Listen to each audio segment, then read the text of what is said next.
السلام علیکم ورحمۃ اللہ وبرکاتہ۔ الحمد للہ نحمده ونستعینه ونستغفره ونؤمن به ونتوکل علیہ ونعوذ باللہ من شرور انفسنا ومن سیئات اعمالنا من يهده الله فلا مضل له ومن يضلل فلا هادي له ونشهد ان لا اله الا الله وحده لا شريك له ونشهد ان سيدنا وحبيبنا ومولانا محمدا عبده ورسوله الذي ارسله بالحق بشيرا ونذيرا وداعيا الى الله باذنه وسراجا منيرا. اما بعد، قال الله تبارك وتعالى في القران الكريم: اعوذ بالله من الشيطان الرجيم، بسم الله الرحمن الرحيم. اعلموا انما الحياة الدنيا لعب ولهو وزينة وتفاخر بينكم وتكاثر في الأموال والأولاد كمثل غيث أعجب الكفار نباته ثم يهيج فتراه مصفرا ثم يكون حطاما وفي الآخرة عذاب شديد ومغفرة من الله ورضوان وما الحياة الدنيا إلا متاع الغرور. وقال النبي صلى الله عليه وسلم: ما لي وللدنيا وأنا في الدنيا كراكب استظل تحت شجرة ثم ترك راح وتركها، أو كما قال عليه الصلاة والسلام. معزز سامعین کرام، میرے دینی بھائیوں، عزیز ساتھیوں، میں نے آپ حضرات کے سامنے قرآن کریم کی ایک مکمل آیت تلاوت کی اور ہمارے اور آپ کے آقا جناب محمد رسول اللہ صلی اللہ علیہ وسلم کی ایک حدیث آپ سب کے سامنے پیش کی.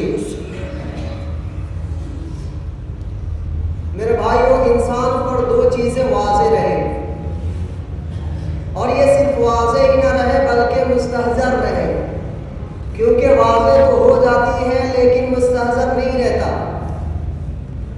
اصل زندگی جو ہے وہ آخرت والی زندگی ہے، جو باقی رہنے والی ہے، ہمیشہ رہنے والی ہے اور طویل ہے. یہ مقصد ہے اس دنیا میں آنے کا کہ اصل زندگی کیا ہے؟ وہ آخرت والی زندگی ہے. بل تؤثرون الحیاة الدنیا والآخرة خیر وابقى، کہ تم دنیا کی زندگی کو ترجیح دیتے ہو جبکہ اصل زندگی، باقی رہنے والی جو زندگی ہے وہ آخرت والی زندگی ہے. اگر یہ معلوم ہو جائے جیسے کہ سورۃ عنکبوت میں ہے: وَمَا الْحَيَاةُ الدُّنْيَا إِلَّا لَهْوٌ وَلَعِبٌ وَإِنَّ الدَّارَ الْآخِرَةَ لَهِيَ الْحَيَوَانُ لَوْ كَانُوا يَعْلَمُونَ، کہ تم آخرت کی تم دنیا کی زندگی کو ترجیح دیتے ہو اور جو باقی رہنے والی ہے، جو ہمیشہ ہمیشہ کے لیے رہنے والی ہے، اس سے غافل ہو چکے ہو. اگر دو حقیقت انسان اپنے سامنے رکھے، ایک تو یہ کہ معلوم ہو مستحضر ہو، واضح بھی ہو، معلوم ہو مستحضر ہو کہ اصل زندگی جو ہے وہ آخرت والی زندگی ہے، باقی رہنے والی جو زندگی ہے وہ آخرت والی زندگی ہے. ایک یہ حقیقت. دوسری حقیقت یہ ہے کہ یہ بھی مستحضر ہو کہ یہ دنیاوی زندگی ہے وہ صرف ایک امتحانی وقفہ ہے.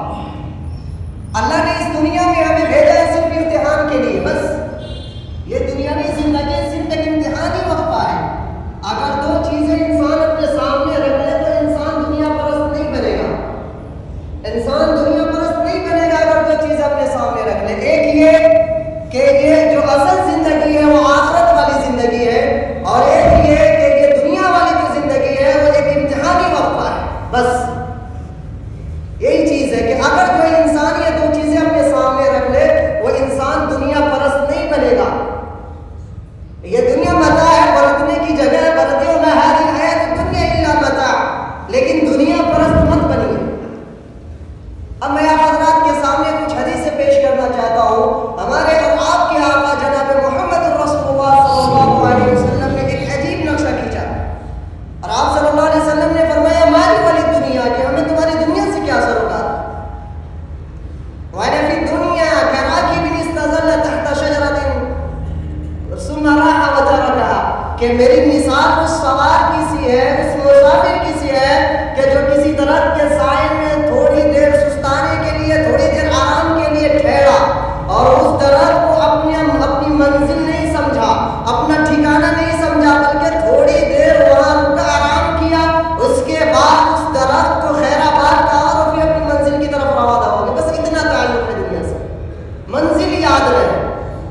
کہ اصل زندگی جو ہے وہ آخرت والی زندگی ہے، یہ منزل یاد رہے۔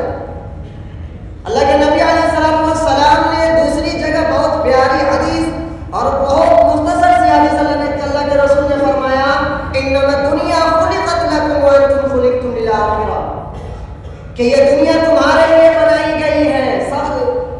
خلق السماوات والارض، خلق لکم ما فی السماوات وما فی الارض، کہ یہ دنیا کے اندر آسمان اور زمین کے درمیان میں جو بھی ہے وہ تمہارے لیے بنائی گئی، یہ محفل بھی تمہارے لیے سجائی گئی ہے، اس کے حقدار تم ہو۔ انما الدنیا خلقت لکم وانتم خلقتم للآخرہ، اور تم دنیا کے لیے پیدا نہیں کیے گئے بلکہ تم آخرت کے لیے بنائے گئے۔ اللہ نے یہ دنیا بنائی تمہارے لیے، لیکن اللہ نے تم کو بنائی آخرت کے لیے۔ تو اصل جو ٹارگیٹ ہے کہ یہ منزل اصل نہیں ہے، بلکہ اصل ٹھکانہ وہ ہے، اصل وطن وہ ہے، یہ نہیں ہے۔ انسان ہمیشہ اپنے سامنے یہ چیز رکھے کہ اصل جو زندگی ہے، باقی رہنے والی زندگی ہے، وہ آخرت والی زندگی ہے۔ اللہ نے ہمیں یہ پیدا کیا ہے، اللہ نے فرمایا الذی خلق الموت والحیاۃ لیبلوکم ایکم احسن عملا، کہ اللہ نے موت اور زندگی کو پیدا کیا کس لیے؟ لیبلوکم، تاکہ وہ جانچ سکے، ٹیسٹ لے سکے، ایگزام لے سکے۔ لیبلوکم ایکم احسن عملا، کون بہترین عمل کرتا ہے، کون حلال حرام سے بچتا ہے، کون اللہ کے مطابق چلتا ہے، کون رسول کی سنتوں کو اپنی زندگی میں شامل کرتا ہے۔ اس لیے اللہ نے پیدا کیا لیبلوکم ایکم احسن عملا۔ تو اصل منزل یہ نہیں ہے، بلکہ اصل منزل جو ہے وہ آخرت والی منزل ہے۔ یہ انسان ہمیشہ ذہن میں رکھے۔ اور اللہ کے رسول صلی اللہ علیہ وسلم نے دوسری جگہ فرمایا کہ یہ دنیا جو ہے آخرت کی کھیتی ہے۔ ہم سب جانتے ہیں یہ دنیا آخرت کی کھیتی ہے۔ یہاں جو کچھ بو گے وہاں جا کر کے کاٹو گے۔ اب یہاں بو گے نہیں تو وہاں کھاد کاٹو گے۔ یہاں حرام کھا رہے ہو، یہاں جھوٹ بول رہے ہو، یہاں غیبت کر رہے ہو، یہاں چغلی کر رہے ہو، یہاں دوسرے پر ظلم کر رہے ہو، یہاں اپنے بھائی کو ستا رہے ہو، اور سوچو گے کہ وہاں جا کر کے ہم جنت میں جائے تو کیسے ہو سکتا ہے؟ تو یہ دنیا جو ہے آخرت کی کھیتی، یہاں جو کرو گے وہی وہاں پاؤ گے، یہ چیز ہے۔ اور اللہ تعالیٰ نے فرمایا وَمَا هَٰذِهِ الْحَيَاةُ الدُّنْيَا إِلَّا مَتَاعُ الْغُرُورِ، یہ دنیا جو ہے دھوکے کے سوا کچھ نہیں ہے۔ جس دنیا کو ہم اصل سمجھ رہے ہیں، جس دنیا کے پیچھے ہم بھاگ رہے ہیں، اللہ فرمایا قرآن میں کہ یہ دنیا دھوکے کے سوا کچھ بھی نہیں۔ آج ہم بیٹھے ہیں اس مسجد میں، اندازہ کریں، اپنے آپ میں پرکھیں، جانچیں کہ ہم کتنا دنیا کے پیچھے بھاگ رہے ہیں اور کتنا ہم آخرت کی تیاری کر رہے ہیں۔ اللہ نے قرآن میں 4 جگہ تقریباً لعب و لہو و لعب، 4 جگہ تقریباً قرآن میں اللہ تعالیٰ نے فرمایا، کہیں لعب لہو ہے، کہیں لہو لعب ہے۔ لیکن میں نے آپ حضرات کے سامنے جو قرآن کی آیت تلاوت کی، اعلموا انما الحیاۃ الدنیا لعب و لہو، یہاں جو ہے ترتیب کچھ اور ہے، یہاں مزید 3 اور الفاظ آئے ہیں۔ اعلموا انما الحیاۃ الدنیا لعب و لہو وزینۃ وتفاخر بینکم وتکاثر فی الاموال والاولاد، یہاں 3 الفاظ اور آئے ہیں مزید۔ اب یہاں دیکھیے کہ جو زندگی ہے وہ زندگی 5 ادوار سے گزرتی ہے، 5 ادوار سے، 5 اسٹیج ہے۔ اللہ نے قرآن میں صاف صاف بتایا انسانوں کو کہ تم زندگی، تم اس دنیا میں پیدا ہوئے ہو، 5 اسٹیج سے تم اپنی زندگی کو گزارو گے۔ کتنے اسٹیج سے؟ 5 اسٹیج، 5 ادوار ہے۔ سب سے پہلے انسان جب پہلی اسٹیج میں داخل ہوتا ہے وہ ہے بچپن۔ انسان پیدا ہوتا ہے، بچپن میں اسے کھیلنے کے سوا کوئی کام نہیں ہے۔ وہ بچہ ہے، کچھ جانتا نہیں، ایک چھوٹا سا بچہ ہے، وہ کچھ نہیں جانتا۔ یہ پہلے اسٹیج میں انسان داخل ہوتا ہے، اسے کہتے ہیں لعب، کہ وہ بچہ کھیلتا رہتا ہے، کھیلتا رہتا ہے، کھیل کھیل کر کے جب وہ بچہ تھک جاتا ہے، رونے لگتا ہے، بھوک لگتی ہے، بچہ رونے لگتا ہے، پھر ماں نے کھانا کھلانا ہے، دودھ پلانا ہے، اس کے سوا اس بچے کو کوئی کام ہی نہیں ہے، وہ کچھ جانتا ہی نہیں ہے، اسے کہتے ہیں لعب۔ انسان پہلے اسٹیج میں داخل ہوتا ہے تو یہی ہے کہ صرف کھیلنے کے علاوہ اس کو کچھ بھی نہیں ہے، اور وہ بچہ یہ جانتا بھی نہیں ہے کہ یہ کھیل کیا ہے۔ وہ بچہ نہیں جانتا، صرف کھیلتا ہے اور بھوک لگی، رونے لگا، ماں نے دودھ پلانا ہے، کھانا کھلانا ہے، اس کے سوا کچھ کام نہیں۔ یہ پہلے اسٹیج ہے۔ جب انسان دوسرے اسٹیج میں داخل ہوتا ہے، اپنی زندگی کے دوسرے اسٹیج میں، اب یہاں انسان عقل مند ہو جاتا ہے۔ اب یہاں بھی کھیل ہے، جب بچہ کچھ شعور عقل مند ہو جاتا ہے، اس میں بھی کھیل ہے، لیکن اب وہ معصومانہ کھیل نہیں ہے کہ وہ بچہ کھیل رہا ہے، خود اس بچے کو معلوم نہیں ہے کہ ہم کیا کر رہے ہیں، لیکن اب یہاں عقل ہے، یہاں مائنڈ ہے، یہاں مائنڈ سیٹ ہے کہ اب وہ معصومانہ کھیل نہیں ہے، بلکہ اب اس میں تلذذ شامل ہے، لہو ہے۔ اب اس میں جو مزہ آتا ہے جب بندہ کھیلتا ہے، کوئی بھی کھیل کھیلتا ہے تو بندے کو مزہ آتا ہے اس میں۔ یہ دوسری اسٹیج ہے۔ انسان جب تیسرے اسٹیج میں داخل ہوتا ہے تو اللہ نے فرمایا اعلموا انما الحیات الدنیا لعب ولہو وزینۃ۔ تیسرے اسٹیج میں جب انسان داخل ہوتا ہے تو اس انسان کے اوپر بناؤ سنگار کے بھوت دھن سوار ہو جاتی ہے۔ انسان ہمیشہ فکر مند رہتا ہے کہ ہمارا لباس جو ہے وہ فیشن کے مطابق ہو، وزینۃ، کہ ہمارا لباس جو فیشن کے مطابق ہو، کہیں ایسا نہ ہو کہ ہم ایسے لباس کو استعمال کریں کہ لوگ دیکھ کر کے مذاق اڑائیں۔ یہ ایسے وہ تیسری اسٹیج پہ انسان یہی کرتا ہے کہ ہمیشہ فکر مند رہتا ہے کہ ہمارے کپڑے کا جو اسٹائل ہو فیشن کے مطابق ہو، کہ اگر یہاں ماحول ہے کہ چست کپڑے پہنے جائے، شارٹ کپڑے پہنے جائے، تو لہٰذا اب یہاں کوئی نہیں چاہتا کہ ہم جو ہے فری کپڑے پہنے۔ کوئی انسان یہ نہیں چاہتا، کیونکہ اگر ہم فری کپڑے پہنیں گے تو ہمارے مذاق اڑائے گی دنیا، لہٰذا وہ فکر مند رہتا ہے ہمارے جوتے کیسے ہو، ہمارے ہیئر اسٹائل کیسے ہو۔ یہ زینت ہے کہ اس میں بندہ ہمیشہ فکر مند رہتا ہے۔ اب اپنا جائزہ لے لے، اس عمر میں جب بندہ داخل ہوتا ہے اسی میں رہتا ہے وہ زینت، کہ ہمیشہ وہ اپنی فکر مند میں رہتا ہے کہ ہم کپڑا کیسے پہنے، جوتے کیسے پہنے، ہمارے چشمے کیسے ہو، ہمارے کوٹ کیسے ہو، اسی فکر میں رہتا ہے۔ یہ تیسری اسٹیج ہے۔ جب انسان چوتھے اسٹیج میں داخل ہوتا ہے تو سب سے خطرناک اسٹیج ہے وہ تفاخر بینکم۔ یہ 30 سے 35 40 کی عمر ہے۔ انسان جب اس میں داخل ہوتا ہے وہ تفاخر بینکم، اب وہ فخر میں مبتلا ہو جاتا ہے، چاہے وہ مال کی بنا پر ہو، چاہے وہ نسب کی بنا پر ہو، چاہے وہ عہدے کی بنا پر ہو۔ یہ تین چیزیں ہیں، انسان اس کی بنا پر وہ تفاخر بینکم، وہ فخر میں مبتلا ہو جاتا ہے۔ اگر کوئی مالدار ہے تو یہ سوچتا ہے کہ میرے سوا اس دنیا میں کوئی ہے ہی نہیں، اپنے سامنے سب کو زیرو سمجھتا ہے۔ اگر مال ہے اس کے پاس میں تو یہ نہیں سمجھتا کہ ہم جو مال لا رہے ہیں وہ اللہ کے احکام کے مطابق، رسول کے طریقے کے مطابق اس مال کو اپنی زندگی میں داخل کرے، نہیں، بس مال ہے تو مال ہے، چاہے مجھے کوئی یہ نہیں پرواہ نہیں ہوتا کہ اللہ کے احکام کیا ہے، رسول کے طریقے کیا ہے، جس طریقے کے مطابق ہم اپنی زندگی میں اس مال کو لائے۔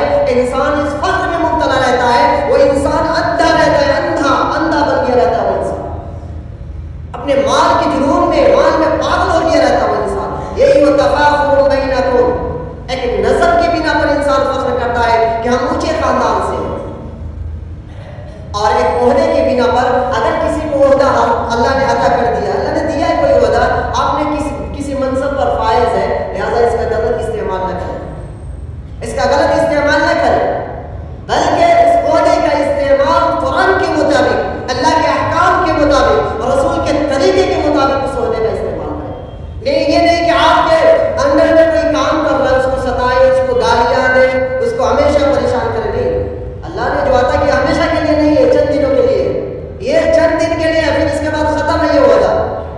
ہم سے پہلے بہت آئے ہیں ایسے عہدے والے جو چلے گئے ہیں۔ اللہ نے انسان کو پیدا ہی کیا، انسان پیدا ہی ہوا ہے اس دنیا میں مرنے کے لیے، تو یہ چند دنوں کے عہدے پر ہم یہ اتنا تفاخر نہ کریں، اتنے فخر نہ کریں، بلکہ اپنی زندگی کو اللہ کے احکام کے مطابق، رسول کے طریقے کے مطابق گزارنے کی کوشش کریں گے انشاءاللہ۔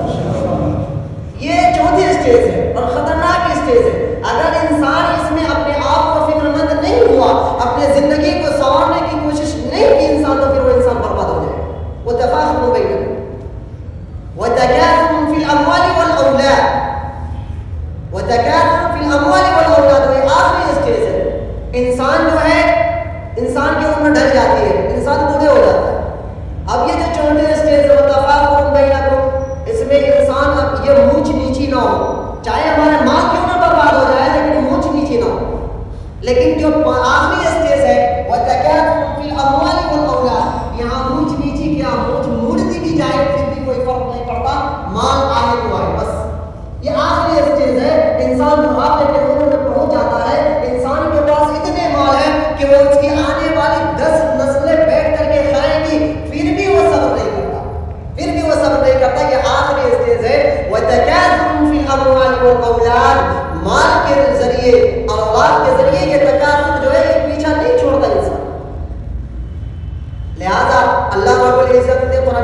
کہ آخری پارے میں سورت میں ایک کر کے مہر لگا دیا الہاکم التکاثر حتی زرتم المقابر.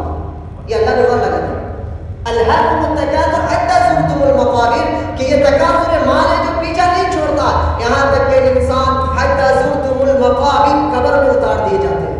یہ تجربہ ہے, سب جانتے ہیں کہ مال کے پیچھے دوڑتے دوڑتے انسان یہاں تک کہ قبر میں چلا جاتا ہے. یہ آخری اسٹیج ہے. تو اللہ نے صاف طور پر فرما دیا يَعْلَمُ أَنَّمَا الْحَيَاةُ الدُّنْيَا لَعِبٌ وَلَهْوٌ وَزِينَةٌ وَتَفَاخُرٌ بَيْنَكُمْ وَتَكَاثُرٌ فِي الْأَمْوَالِ وَالْأَوْلَادِ کہ انسان 5 اسٹیج سے اپنی زندگی کو گزارتا ہے.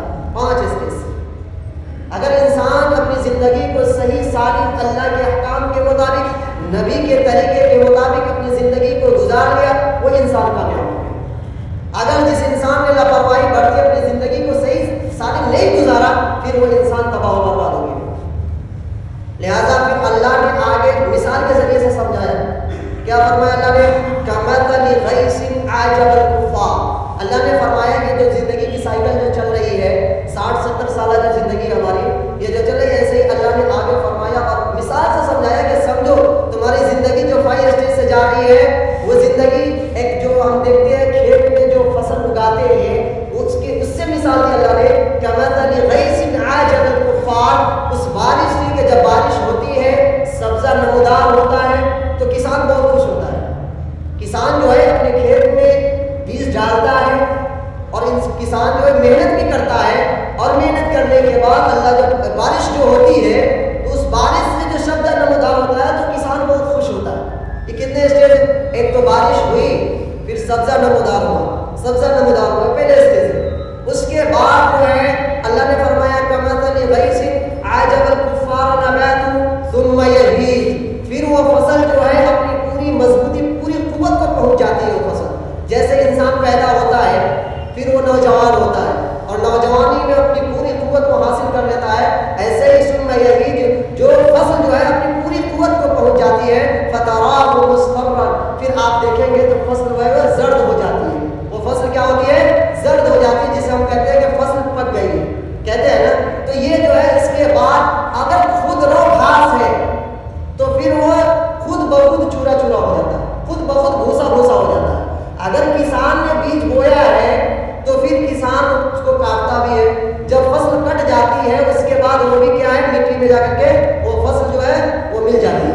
لہٰذا یہی زندگی ہے کہ اگر زندگی صحیح استعمال کریں گے زندگی کا قرآن و حدیث کے مطابق اپنی زندگی کو گزاریں گے جس طریقے سے کسان جو ہے بیج بوتا ہے اور آخر میں فصل کاٹتا ہے اسی طرح اگر انسان جیسے پیدا ہوا ہے نوجوان ہوا ہے پھر بڑھاپے کی عالم میں پہنچا ہے اور یہ سب اسٹیج میں انسان اپنی زندگی کو صحیح سالم گزارا ہے وہ انسان کامیاب ہے. جس طریقے سے ایک کسان جو ہے اپنے فصل کو کاٹ کر کے سمجھتا ہے کہ ہم کامیاب ہو گئے کھیتی کرنے میں ایسے ہی انسان بھی اپنی زندگی کو گزار رہا ہے اور اپنی زندگی کو صحیح سالم گزار لیا وہ انسان سمجھے کہ ہم کامیاب ہو چکے. لہٰذا اللہ نے قرآن میں فرمایا سب کو معلوم ہے ہمیشہ سنتے رہتے کل نفس ذائقۃ الموت. ہم سب سنتے ہیں کہ اللہ نے پیدا جو کیا نفس کو موت کا مزہ چکھنا ہے. تو جب مرنا ہی ہے ہم اس دنیا میں رہنے کے لیے نہیں آئے مرنے کے لیے آئے اور یہ دنیا کی جو زندگی ہے امتحانی وقفہ ہے امتحان دینے کے لیے آئے اور وہ بھی ایسے امتحان جس امتحان کے بارے میں ہمیں معلوم ہے جو پرچہ میں کیا ہے کیا سوالات ہے کیا کوشچن وہ بھی ہمیں معلوم ہے. پھر بھی اس کے باوجود بھی اپنی زندگی کو صحیح نہیں گزار پا رہے تو اس سے بڑا بدنصیب کوئی ہو ہی نہیں سکتا.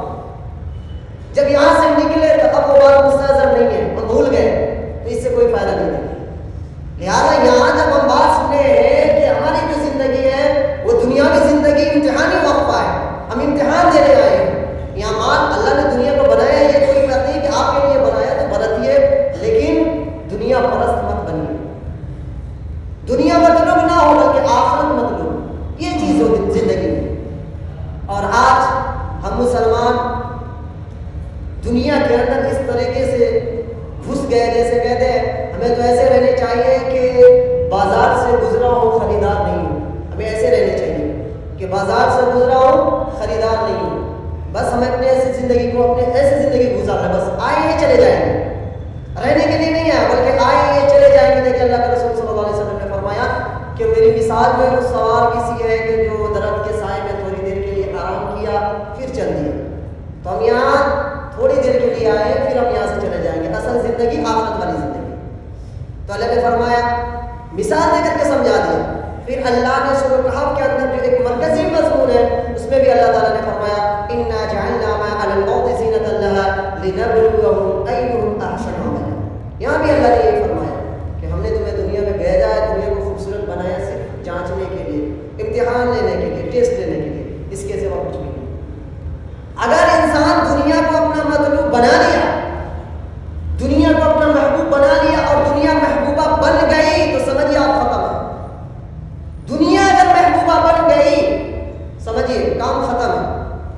اس لیے میرے بھائیوں گزارش کرتا ہوں، درخواست کرتا ہوں کہ یہ زندگی چند دن کی زندگی ہے۔ وہ کہتے ہیں نا کہ چند دن کی چاندی پھر اندھیری رات ہے، ہم اس دنیا سے چلے گئے ہیں، چند دن کے لیے آئے ہیں، اللہ نے زندگی دی ہے، اس زندگی کا صحیح استعمال کریں، صحیح استعمال کریں اس زندگی۔ ہمیشہ اللہ کے احکام کے مطابق، رسول کے طریقے کے مطابق چلنے کی کوشش کریں۔ یہ نہیں ہے کام کیجیے، اس سے کوئی نہیں روکا ہے، کام کرنے کے طریقے بھی اللہ کے رسول نے بتا دیے ہیں، اس طریقے کے مطابق ہم کام کریں۔ مال جمع کر رہے ہیں، حلال و حرام کی تمیز نہیں ہے، مال جمع کر رہے ہیں، جب مال ہے ہمارے پاس میں پھر اللہ نے حکم دیا ہے کہ اس مال کا استعمال کیسے کریں، کہاں اس مال کو خرچ کریں۔ لیکن جب ہمارے پاس مال آ جاتا ہے تو ہم سانپ بن کر کے اس پر بیٹھ جاتے ہیں کہ نہیں ہم مال کو جانے نہیں دیں گے۔ لیکن ہمیں معلوم ہے کہ قارون بھی اس دنیا میں آیا تھا، قارون کے پاس بھی بہت مال تھا لیکن قارون بھی چلا گیا اس دنیا سے، تو ہم بھی جانے والے ہیں، ہم بھی اس دنیا سے چلے جائیں گے، یہ دنیا ہمارے لیے نہیں ہے۔ اس لیے اللہ کے رسول نے فرمایا انما الدنیا خلقت لکم وانتم خلقتم للآخرہ، کہ دنیا تمہارے لیے پیدا کی گئی، تم دنیا کے لیے پیدا نہیں کیے گئے، تم آخرت کے لیے پیدا کیے گئے، تم آخرت کی تیاری کرو، آخرت کے لیے اپنی زندگی کو سنوارو، اس لیے کہ آخرت میں اصل زندگی جو ہے آخرت والی زندگی ہے۔ آج جو ہے صرف عمل ہے، آج ہم عمل کر رہے ہیں لیکن آج حساب نہیں ہے، آج آپ سے کوئی حساب لینے والا نہیں ہے کہ آپ زندگی کیسے گزار رہے ہیں۔ جس طریقے سے آپ چاہے زندگی گزاریں، جس طریقے سے، اما شاکر و اما کفورا، اللہ نے آگے فرمایا وفی الآخرۃ عذاب شدید، اگر تم نے اپنی زندگی کو صحیح طریقے سے نہیں گزارا ہے تو پھر شدید عذاب میں مبتلا ہوگا۔ وفی الآخرۃ عذاب شدید، اگر تم نے اپنی زندگی کو صحیح سالم گزارا ہے تو اللہ نے آگے فرمایا وفی الآخرۃ عذاب شدید ومغفرۃ من اللہ ورضوان، تو اللہ کی مغفرت اور اس کی رضا تم حاصل کر سکتے ہو۔ اما شاکر و اما کفورا، اب تم چاہو یہ تمہارے اوپر ڈیسائیڈ کرو کہ تم کامیاب بننا چاہتے ہو یا ناکام بننا چاہتے ہو، یہ تمہارے اوپر ہے، یہ فیصلہ تمہارے اوپر ہے کہ تم خود فیصلہ کرو کہ تم کامیاب بننا چاہتے ہو یا ناکام بننا چاہتے ہو۔ اللہ نے کہہ دیا، لہذا ہم ایمان والوں کے لیے ضروری ہے کہ ہر وقت کوشش میں رہیں کہ ہمیں اللہ کی نافرمانی، ہم سے اللہ کی نافرمانی نہ ہو سکے، ہم سے اللہ کی نافرمانی نہ ہو سکے، کیونکہ اللہ نے امتحان کے لیے بھیجا ہے اور ہم امتحان دینے کے لیے آئے۔ جب ایک اسٹوڈنٹ ہوتا ہے اسکول میں، وہ امتحان دینے کے لیے آتا ہے تو دنیا سے مطلب ہی نہیں، وہ اپنے پرچہ پر دھیان دیتا ہے کہ میں کس طریقے سے نمبر لاؤں، آگے نکلوں، دوسرے کلاس میں جاؤں۔ لیکن ہم مسلمان ہیں کہ ہمارے پرچے بھی آؤٹ ہیں، پھر بھی ہم کام نہیں کر رہے ہیں، پھر بھی اپنی تیاری نہیں کر رہے، ہم سے بڑا بد نصیب کون ہے؟ اس لیے دعا کریں کہ اللہ تعالیٰ ہم سبوں کو 100% خدا کے کلام کے مطابق، خدا کے احکام کے مطابق اور رسول کے طریقے کے مطابق زندگی گزارنے کی توفیق عطا فرمائے۔